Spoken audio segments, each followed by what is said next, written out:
One of the things people don't like to talk about, and for good reason because it's painful, is the reality that not everyone who says they love you actually loves you. And that sounds harsh, but it's true. Some people, maybe more than you'd like to believe, don't love you in the sense of genuine care, sacrifice, and devotion. They love you in the sense that you're useful to them. You're a function, a resource, a mirror, a prop in their performance. And when you stop serving that function, when you stop playing your assigned role, suddenly the love disappears, or rather it's revealed for what it always was: conditional, manipulative, self-serving.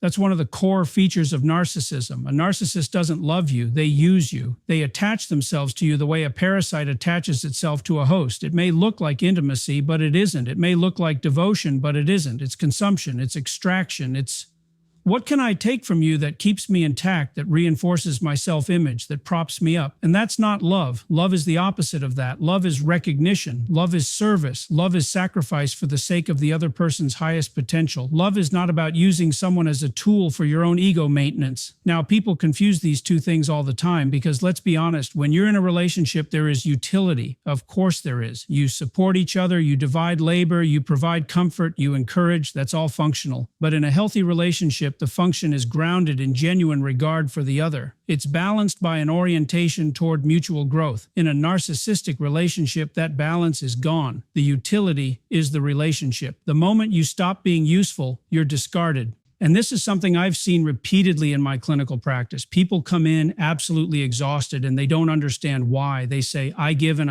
it's never enough. I sacrifice and it's never noticed. I try to communicate, but somehow I'm always the problem. And as you dig into it, you start to see the pattern. They're entangled with someone who doesn't actually see them, not as a full human being, not as a sovereign individual, but as an instrument. And that's devastating, because one of the most fundamental human needs is to be seen. When that's stripped away, when you realize you've been invisible the whole time, except as a mirror, it destabilizes you at the deepest level. So why does this happen? Why do narcissists use instead of love? Well, we need to look at the psychology. At the core of narcissism is fragility. People think narcissists are arrogant, and in some ways they are. But arrogance is a mask. Underneath, there's insecurity, shame, a deep sense of inadequacy. It's like a cracked vase painted over in gold leaf. It looks magnificent from the outside, but it's hollow and brittle within. And so, what do? They seek constant reinforcement from the outside world. They need admiration, validation, affirmation to hold themselves together. Now imagine living like that. Imagine being so fractured internally that you require others constantly to supply the glue that keeps you from falling apart. That's what it's like to be a narcissist. And if you live that way, people aren't people to you. They're resources. They're suppliers. They're not ends in themselves. They're means to your stability. That's why they use. It isn't necessarily because they wake up each morning and think, how can I ruin this person's life today? It's more that they don't see you properly to begin with. They see you as a role, a reflection, a commodity. And if you think about this mythologically, the narcissist is like the serpent in the garden. The serpent doesn't come out and say, I want to harm you. That would be too obvious. Instead, the serpent says, I want to enlighten you. I want to make you more like God. It's flattery, it's half-truth, it's seduction. But at the bottom of it, the serpent is using Adam and Eve as instruments of its own rebellion. It's not interested in their well-being. It's interested in destabilizing the order for its own purposes. That's narcissism in a nutshell. It promises intimacy, but it's really about control. It promises love, but it's really about use. And let me tell you something else. Being in that kind of relationship, whether it's with a partner, a parent, a boss, or a friend, is soul-destroying because it eats away at your identity. Little by little, you compromise, you shrink, you bend, you adjust yourself to keep the peace, to keep the attention, to avoid the rage. And in doing so, you lose yourself. You become what they need you to be instead of who you actually are. And eventually, you wake up one day and realize, I don't even know who I am anymore. I've been consumed by someone else's ego. That's the cost of being used instead of loved. Now, here's where it gets tricky, because people in these relationships often defend the narcissist. They say, but I think they love me. They say they love me. They do nice things sometimes. They apologize after they hurt me. And that's true. Narcissists aren't monsters in the classic sense. They can be charming, generous, even affectionate when it serves their image, when it secures their supply. But those moments don't mean the underlying dynamic isn't use. You have to look at the pattern, not the exception. Do they celebrate your growth, or do they punish it, Do they encourage your independence or do they subtly undermine it? Do you feel expanded in their presence or diminished? Those are the questions that reveal whether it's love or use. And the hardest part, perhaps the most painful part, is admitting that someone you've invested in, someone you've trusted, doesn't actually love you in the way you thought. Because that means facing betrayal. And betrayal cuts deeper than almost anything else. Pain is one thing, life is full of pain. But betrayal? Betrayal is when the very person you trusted to protect you is the one who harms you. That's why it feels like the ground falling out from under you. It's why it leaves scars that last for decades, and that's what people discover, often too late, in relationships with narcissists. I thought they loved me, but they only loved what I gave them, and here's the truth you have to face if you want to free yourself. You can't make a narcissist love you. You can't supply enough, sacrifice enough, twist yourself into enough shapes to finally earn their unconditional regard, because they're not oriented that way. They're oriented toward use. That's the axis they spin on, and the sooner you accept that, the sooner you stop bleeding yourself dry for someone who only sees you as an instrument. Now, that doesn't mean you abandon everyone at the first sign of selfishness. We all have narcissistic traits. We all use people, sometimes consciously or unconsciously. That's human. The difference is degree and intent and whether or not the relationship ever transcends use into genuine recognition. A healthy relationship isn't perfect, but it allows for growth, for mutuality, for seeing the other person as more than a function. That's the litmus test. If you find yourself asking, do they love me or do they use me? Pay attention to the answer your body already knows, because often deep down you already feel the truth. You feel drained, diminished, unseen, and that's your soul telling you the reality. This isn't love, it's use. And you deserve better than that. And if the essence of narcissism is use instead of love, then the next question is, why do people stay? Because you'd think rationally that once you see you're being used, you'd leave, you'd get out. But human beings don't operate that simply. We're not calculating machines. We're emotional, attached, hopeful creatures. And that hope, that's what traps people. See, when you first meet a narcissist, it rarely feels like exploitation. In fact, it often feels like the opposite. It feels like intensity. It feels like being chosen. It feels like you've been swept into a story where you are the protagonist. They shower you with attention, admiration, charm. They mirror your desires back to you so perfectly that you think, finally, someone sees me. And you don't realize in those moments that what you're really seeing is a performance, a crafted persona designed to hook you. Psychologists call it love bombing. I think of it as the serpent whispering in your ear, you're special, you're chosen, you're mine. And it's powerful. People are starved for recognition. They long to be seen, and narcissists are masters at manufacturing the illusion of recognition. But here's the problem. It isn't recognition of you. It's recognition of your usefulness. They see your empathy, your loyalty, your stability, and they think, perfect, I can use that. This person will feed my image, my needs, my emptiness. That's what they're recognizing, and by the time you realize it, you're already entangled. Now, once you're in, it's not so easy to get out. Why? Because narcissistic relationships operate on a cycle. First comes the idealization, the pedestal stage. You're adored, you're praised, you're indispensable. Then slowly comes the devaluation, the subtle criticism, the shifting goalposts, the coldness, and you start working harder, trying to get back to the pedestal. You think, maybe if I sacrifice more, maybe if I'm more patient, maybe if I fix myself, they'll love me again like they did at the start. But that pedestal was never real. It was bait, and now you're hooked, stuck in the push and pull of trying to regain something that was never genuine in the first place. This is why people stay. It's intermittent reinforcement. That's a technical psychological term. It means you don't get the reward consistently, you get it unpredictably. And that unpredictability makes the attachment even stronger. If you were never rewarded, you'd leave. If you were always rewarded, you'd trust. But when you're rewarded just enough to keep you hopeful, you become addicted. It's the same principle behind gambling. The slot machine pays out occasionally, and that's enough to keep you pulling the lever. Narcissists operate the same way. Praise here, cruelty there, apology now, betrayal tomorrow. And you stay hoping for the next jackpot of affection. Now think about the implications of that. It means that people in narcissistic relationships aren't stupid or weak. They're trapped in a psychological mechanism that's extremely difficult to escape. And add to that the shame, because people think, if I leave, I'll have to admit I was used. I'll have to admit I was fooled. And shame is paralyzing. It's easier in the short term to keep pretending that what you have is love, rather than admit to yourself that it's exploitation. But here's the terrible cost. Every year you stay, you shrink, you become less yourself. Your energy goes into managing the narcissist's moods, protecting their ego, cleaning up their chaos, and in doing so, you neglect your own growth. You put your dreams on hold, you silence your voice, you minimize your pain, and eventually you start believing the lies they feed you. You're nothing without me. No one else will love you. You're too much. You're not enough. That's the ultimate theft of narcissism. It doesn't just take your time or your labor, it takes your sense of self. Now let's widen the lens, because narcissism isn't just a personal problem, it's a cultural one. We live in an age that, in many ways, rewards narcissism. Social media platforms, for example, are structured around image, performance, validation. They encourage the presentation of self as a brand, a persona, a carefully curated identity. And so people learn almost unconsciously to equate being seen with being valuable. And when that becomes the metric, you can see why narcissism flourishes. The culture trains us to seek admiration rather than authenticity, performance rather than presence. And then we carry that into our relationships where it wreaks havoc. Think about how this manifests politically, even spiritually. Leaders who crave admiration but lack genuine responsibility. What are they but narcissists on a grand scale? They don't lead to serve, they lead to be adored. And people follow them, not because they're loved, but because they're dazzled by the illusion of strength. It's the same pattern scaled up. The narcissistic dynamic isn't confined to bedrooms. It plays out in boardrooms, pulpits, and parliaments. And so the question becomes, how do you break free?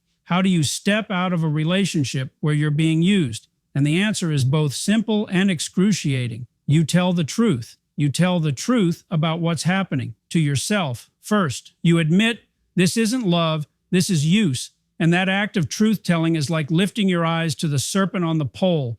Remember that story? The Israelites in the desert, bitten by snakes, poisoned, dying. And God tells Moses, make a bronze serpent, lift it up, and have the people look at it. And when they do, the poison loses its power. That's exposure therapy. 3,000 years before psychology discovered it, look at the thing you're afraid of, the thing you want to deny, and it loses some of its power over you. So you look at the truth. This person doesn't love me, they use me. That's the first step. And then, painfully, you act on that truth. You set boundaries. You reclaim your time, your energy, your identity. And sometimes that means leaving. And leaving isn't easy because you'll be punished for it. Narcissists hate losing control. They'll rage, manipulate, guilt trip, smear your name. But the alternative is worse. The alternative is staying in chains. And here's something else to consider. When you leave, when you break free, you're not just saving yourself, you're modeling courage for everyone who's watching you, because I guarantee you're not the only one that narcissist is using. And when they see you stand up, when they see you tell the truth, it plants a seed in them too. That's how change ripples outward. That's how cultures shift. And so perhaps the deeper lesson here is this. Narcissism teaches us what love is not. It's a brutal teacher, but it's a teacher nonetheless. When you've been used, when you've been devoured, when you've been diminished, you learn, if you're willing, what real love must look like. It must look like freedom, not control. It must look like sacrifice, not exploitation. It must look like growth, not diminishment. And once you know that, truly know it, you can start building relationships that actually nourish rather than consume. But you have to start with the courage to face the truth. And that's why so many people stay trapped, because the truth is too terrifying. They think, if I admit it, I'll be alone, I'll be unloved, I'll be abandoned. But let me tell you something. Being alone is better than being used. Solitude with dignity is better than companionship with chains. Because in solitude, you can rebuild. You can rediscover who you are. You can grow. And in chains, you can't. So if you're in that place, if you're wrestling with the possibility that the person who says they love you doesn't actually love you, don't run from that thought. Don't smother it. Don't explain it away. Look at it. Stare at it. Because in that staring, in that brutal confrontation with the serpent is the beginning of freedom. So let's say you've faced the truth. You've lifted your eyes to the serpent, so to speak, and you've admitted what's really happening. This isn't love. I'm being used. Now comes the hardest part, because telling yourself the truth is one thing. Living out the consequences of that truth, that's something else entirely. And this is where people stumble. They see the reality, but they hesitate to act. Why? Because action means loss. It means grieving the relationship you thought you had. It means letting go of the illusion. It means facing loneliness, uncertainty, and fear. And human beings by nature cling to the familiar, even if the familiar is killing them. That's Egypt, mythologically speaking. Slavery, yes, but at least predictable slavery. And the desert, that's terrifying. It's uncertain. It's barren. And many people would rather stay in Egypt in chains than face the desert of freedom. But what does the story of Exodus tell us? That you can't get to the promised land without first walking through the wilderness. There's no shortcut. There's no teleportation. Freedom has a cost, and the cost is everything false you were holding on to. That's what it means to leave Egypt behind. You have to strip yourself of the illusions that kept you bound. So if you're entangled with a narcissist, the desert might mean walking away. It might mean enduring their rage, their manipulation, their smear campaigns. It might mean lonely nights, doubts, tears. But beyond that desert is something greater. Your dignity, your freedom, your ability to love and be loved in truth. And that's worth the suffering, because the alternative, the slow death of your soul in chains, is worse. Now, people often ask me, but can't narcissists change? Can't they heal? And the answer is complicated. Of course, people can change. Of course, transformation is possible. But here's the critical condition. They have to want to. And narcissists, by definition, rarely see themselves as the problem. To change, you have to admit you're broken. You have to admit your ways of relating are destructive. And for a narcissist, that admission feels like annihilation. It requires a kind of humility that runs against their entire defensive structure. So yes, it's possible. But is it likely? Rarely. And you can't gamble your life, your identity, your future on the slim chance that someone might one day wake up and see themselves clearly. And here's something else. It isn't your job to fix them. That's another trap people fall into. They think, if I just love them enough, if I just sacrifice enough, I can heal them. But you can't. You can't love someone into wholeness if they're committed to remaining broken. That's not love. That's codependency. And it will bleed you dry. Instead, your job is to take responsibility for yourself, to tell the truth, to refuse to be used, to set boundaries and enforce them. And if those boundaries mean the narcissist walks away, so be it, because at least you've preserved your integrity, and integrity is worth more than proximity to someone who only values you as a tool. Now let's go deeper into this idea of use, because I want you to understand the stakes here. When someone uses you, they're not just stealing your time or your resources. They're stealing your story. They're hijacking your narrative. They're bending your life to serve their image. And if you let that go on long enough, you'll wake up one day and realize you've been living someone else's script. That's tragic, because each of us has a story to live, a story only we can embody. And if you trade that away for the illusion of being loved, you're committing a kind of slow spiritual suicide. That's why this matters. It's not just about bad relationships. It's about your destiny. It's about who you could become if you stopped being drained, manipulated, diminished. Imagine for a moment if all the energy you spend managing the narcissist's moods, defending yourself against their accusations, proving your worth to them, if all of that energy was redirected into your own growth, your own purpose, your own calling, what kind of life would you be living? What kind of person would you be? That's the cost of staying entangled. You don't just lose love, you lose yourself. And maybe that's the lesson here. Narcissists don't love you, they use you. And once you see that, you're faced with a choice. Will you continue to be used, or will you choose the desert of freedom? That's the moral fork in the road. And the choice you make doesn't just determine your relationships, it determines your character. Because every time you tolerate being used, you train yourself to accept less than you deserve. And every time you stand up for your dignity, you train yourself to walk in truth. Now here's something paradoxical. When you break free, when you stop being used, you actually become capable of real love, because love requires freedom. If you're in chains, you can't love, not fully. You can only appease, manage, survive, but once you reclaim your sovereignty, you can give yourself freely, and that's what love really is. A free gift of yourself to another, not an obligation, not a transaction. That's why the narcissist's love isn't love at all. It's contract, it's manipulation, it's debt. But real love, the kind you deserve, the kind you're capable of, is free. And maybe that's why the Christian story places so much emphasis on the cross, because the cross is the ultimate example of love as sacrifice, not use. It's the innocent suffering for the guilty, the self poured out for the sake of the other. That's love. And once you've tasted the counterfeit, once you've been used, you can see how different the real thing is. And you'll never mistake the two again, not if you're honest. So what do we do with all of this? First, we name it. Narcissists don't love you, they use you. That's the brutal truth. Second, we decide what to do about it, and that decision comes down to courage. Will you face the desert? Will you risk loneliness for the sake of dignity? Will you choose truth over illusion? Because that's the real test. And finally, we learn. We let the experience teach us what love is not, so that we can pursue what love truly is. We stop mistaking intensity for intimacy. We stop confusing use for devotion. We stop accepting crumbs when what we deserve is a feast. And in doing so, we become wiser, stronger, freer. So if you take nothing else from this, take this. Your life is too valuable to be consumed as fuel for someone else's ego. You are not a mirror. You are not a prop. You are not an endless well of supply. You are a human being with inherent worth, with a destiny, with a story only you can live. And the people who truly love you will see that. They will cherish it. They will serve it. They will not use you. And so I'll end with this challenge. Stop letting yourself be used. Tell the truth. Face the desert. Reclaim your story, because on the other side of that suffering is freedom, and freedom is the soil where real love grows.